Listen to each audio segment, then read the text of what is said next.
এইদিকে আমি গিমা শাকগুলো তুলে নিয়ে চলে এসেছি। এই গিমা শাকগুলোকে এইভাবে বেছে নেব।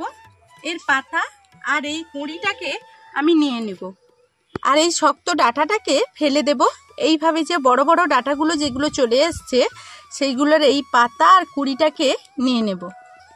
গিমা শাকের এই বড়া বা এই পকোড়াগুলো বানানোর জন্য এইভাবে কিন্তু নরম পাতাগুলো আর কুঁড়িগুলো নিয়ে নিতে হবে, আর শক্ত ডাঁটাগুলো কিন্তু এইভাবে ফেলে দেব।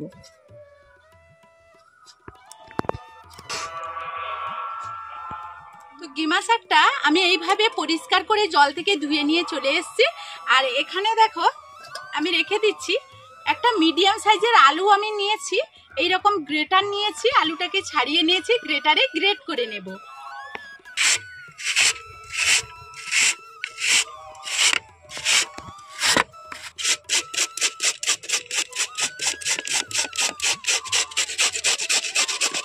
তো আলুটা দেখো এইরকম মিহি করে নেব একেবারে।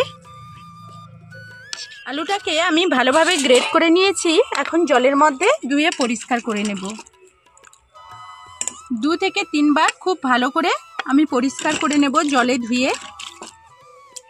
তো আলুগুলোকে এইভাবে নিয়ে নেব। এর সঙ্গে আমি এই গিমা শাকটাকে নিয়ে নেব।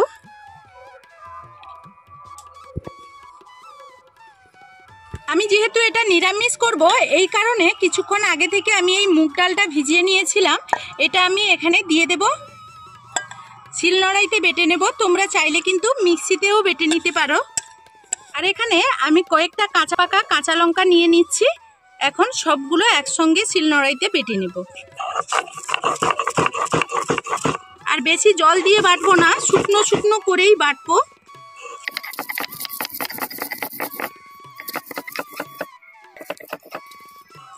আর এটাকে একেবারে কিন্তু মিহি করার কোনো প্রয়োজন নেই। হালকা হালকা দানা থাকবে, তাহলে কিন্তু মুখে যখন পড়বে খেতে খুব ভালো লাগবে এই রেসিপিটা।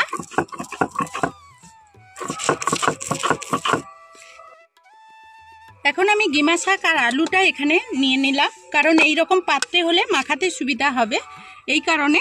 আর এখানে নিয়ে নিচ্ছি ডাল বাটা, ডাল আর কাঁচা লঙ্কাটা যে বেটে রেখেছিলাম। তো এখানে তোমরা পেঁয়াজ রসুন এইগুলো দিতে পারো, আমি কিন্তু আজকে নিরামিষভাবেই করব। আমি এখানে বেসন দিয়ে দিচ্ছি।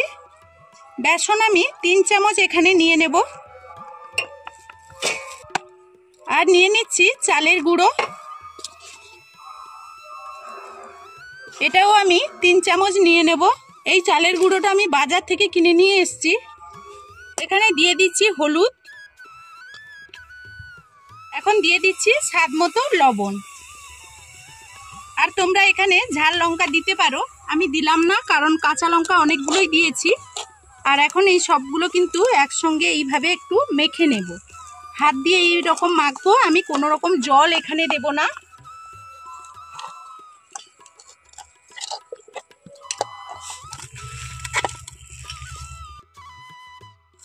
এখন এইভাবে আমি খুব ভালো করে কিন্তু গিমা শাকটা আলু সব কিছু উপকরণ খুব ভালোভাবে মেখে নিয়েছি।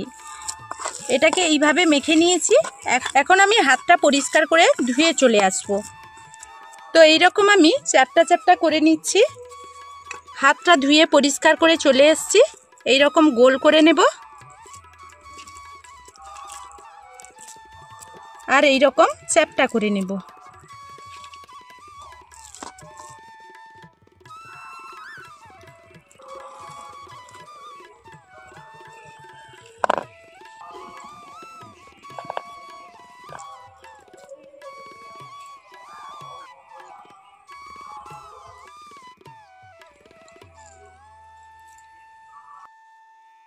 তো এইভাবে আমি কিছুগুলো রেডি করে নিয়েছি, আরও কিছুগুলো আছে। তো আমি প্রথমে দুটো ভেজে নেব। কড়াইতে দিয়ে দেব সর্ষের তেল, তোমরা চাইলে এটাকে সাদা তেলেও ভাজতে পারো। তেলটাকে খুব ভালোভাবে এই কড়াইয়ের চারপাশে ছড়িয়ে নিলাম। হালকা আঁচেই কিন্তু এটা ভাজতে হবে, না হলে 2 পিঠ লাল হয়ে যাবে আর ভেতরটা কিন্তু কাঁচা থেকে যাবে।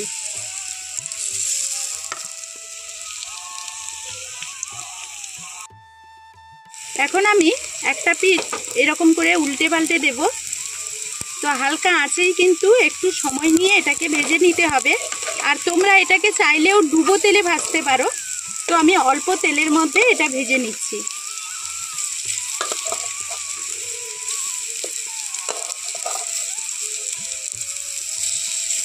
তো এইভাবে মাঝে মধ্যে একটু তেলটাকে ঘুরিয়ে দেব। তোমাদের যদি ননস্টিকের কড়াই থাকে তাহলে কিন্তু করে নেবে, অনেকগুলো করে হয়ে যাবে, তেলের মধ্যেই থাকবে, তাহলে ভালো হবে। তো এইগুলো আমার লাল লাল করে এখন ভাজা হয়ে গেছে, আমি এইগুলো এখন তুলে নেব।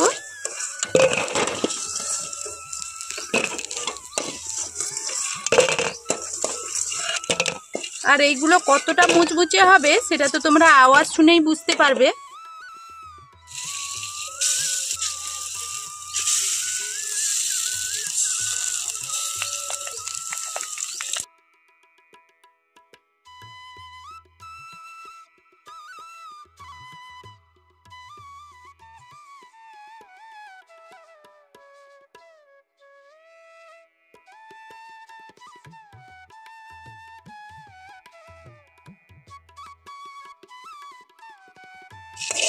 তো এইভাবে আমি সবগুলো কিন্তু ভেজে নিয়েছি।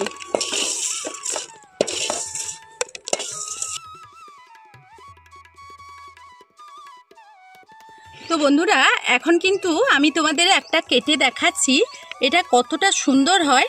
এটা নিজেরা না বাড়িতে ট্রাই করলে বুঝতেই পারবে না এটা কতটা সুন্দর হয়। এটা ভীষণ মুচমুচে হয় আর এর তেতো ভাবটা অনেকটাই কমে যায় এইভাবে ভাজলে। এত সুন্দর হয় এই রেসিপিটা, পারলে একদিন হলেও বাড়িতে ট্রাই করবে। তো এখন একটা খেয়ে দেখাচ্ছি,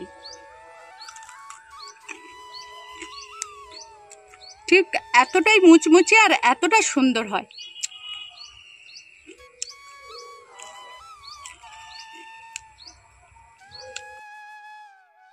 তো বন্ধুরা, এখনকার মতো ভিডিওটা এই পর্যন্ত।